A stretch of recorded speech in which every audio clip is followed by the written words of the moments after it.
SlickRock's mostly done now. It's quite a different machine, so I'm going to take a few minutes and go over what all I've done to it and the changes I've made to make it different. The first and probably most visual change I've made is the black body panels. I've gone from the original grayish body panels.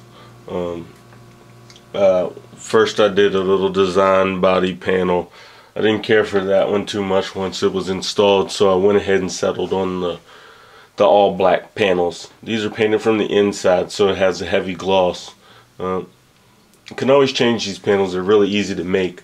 I did a separate video on how to make the body panels, but I may do another set with matte black on the outside, or I may even paint these matte black. We'll see in the future, but the body panels are super easy to make with Lexan sheet. You can check my channel for the videos on that. The second thing that's probably one of the more visible changes is the tires and the wheels. For the wheels, I went with axial 1.9 bead locks. These are very simple wheel, very easy to install. Not too much maintenance, not a whole lot of screws. Metal bead, plastic wheel. They fit and they work fine, just like all other axial things do. On these wheels, I have a set of the old school low-C rock claws with the blue foamies in them. Really soft foam. These are weighted. There's a full strip of lead weights in each tire. I think a full strip plus a few blocks just to round out the circle. That's in each tire, and it gives the axles quite a bit of heft. I think that's needed in order to help the machine move better over obstacles. I actually driven it a little bit. I don't know if you can pick up all the dirt on the tires, but I've actually driven it a little bit, and I think the front could use even a bit more weight. So we'll see what I can do about helping the front out a little bit, but it performs pretty well overall, so I may just leave it alone. The stock Vaterra SlickRock comes with non-threaded plastic shocks. These little guys are just a basic spring with an adjustable collar on there. You can add little sections to push the spring down. Really soft spring. This particular set of shocks came with one stiffer spring to help eliminate the torque twist. I have removed one of those springs, and due to that fact, as I drive this vehicle, it wants to lean heavily to one side. I need to replace that spring so I can stop the torque twist. I replaced these stock shocks with the low-C Mini Rock Crawler threaded aluminum shocks. They work great on my low-C Mini Rock Crawler Pro, and so I went ahead and put them on this as well. I could not get the Vaterra option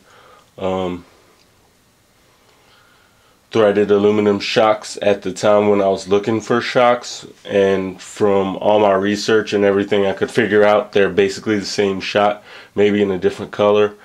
But anyway, the ones I got work fine with the odd screw size that holds them at the top. So I'm pretty happy with those. Don't feel the need to change them. That's of course all the way around, front and back. In those shocks I'm running 25 weight oil, pretty light, maybe too light. It might be contributing to my torque twists, but I like to have that really loose front end, just nothing hindering it from getting over what I need to get over. I'm still using the stock electronics. That's a Spectrum servo in the front, along with the Dynamite ESC and a Spectrum receiver. The receiver has been tucked up onto an extra plate that I've made along with the ESC. This is in order to accommodate the rear steering that I've installed. This is actually the front end of a Losi Mini rock crawler that I've upgraded in another video. Since I had this extra part left, this is actually the entire front end, the whole assembly. Basically, I just pulled this off the front of the Losi Mini rock crawler and attached it to the rear end of here. This particular servo runs the opposite direction of the stock Spectrum servo that comes with the Vaterra SlickRock, so I did not need to put a servo reverser on this one. I do have an inline digital servo reverser that just hooks to the servo cable and then goes to the receiver and will switch the throw direction. Fortunately, that was not needed for this particular servo. If you match the front and rear servos, you're probably going to need to reverse the rear servo. Like I said, in this case I didn't need to, but as soon as the servo craps out on me, I'll probably be replacing it with the Spectrum servo from the front. I like that servo. It's a little slow, but it does the job, and I don't have many problems from it. The hardware all around is pretty much the same. The drive shafts are all the same. I didn't do too much work on the drivetrain. I just don't see a problem with the drivetrain, and if I encounter a problem, that's when I'll upgrade. I did install bent high clearance links underneath just to help with obstacles. Just to kind of help let it slide over what I need to slide over. Kind of help it along a little bit. This gives you almost zero obstruction underneath, and basically the tire, it hooks from tire to tire when climbing over something. So the high clearance links are a good move. I also installed the factory option light bar. This is just a stick-on product that goes into the slot where the original fake LED string was. That just pulls out, and then you install the light bar. It has a piece of double-sided tape on the back, and it runs through underneath the roof panel and connects to the auxiliary port on the receiver. Not much to it, pretty simple operation, and it's pretty bright.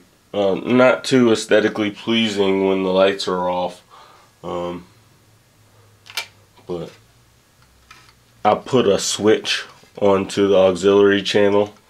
I made it a little difficult for myself to get to, but it's right here in the front, and that pops that ultra bright LED light bar on to help guide the way. I think it's more of a decoration than anything. I don't really take this out at night and I don't really take any RC out at night and try to navigate trails, but it sure does look nice. Let me turn that off because I'm nearly blinding myself. But that's about it for the upgrades to this little thing. It's pretty capable as it comes out of the box, but I definitely think that you should upgrade your tires. Those stock tires that come with it are very stiff, and at very least need the foam taken out of them. I really like bead locks on all my crawlers. It allows me to change my tires and customize them at any given time as my wheel changes. So that's about it for the upgrades on the Vaterra SlickRock with 4-wheel steering and cool little light bar and all that.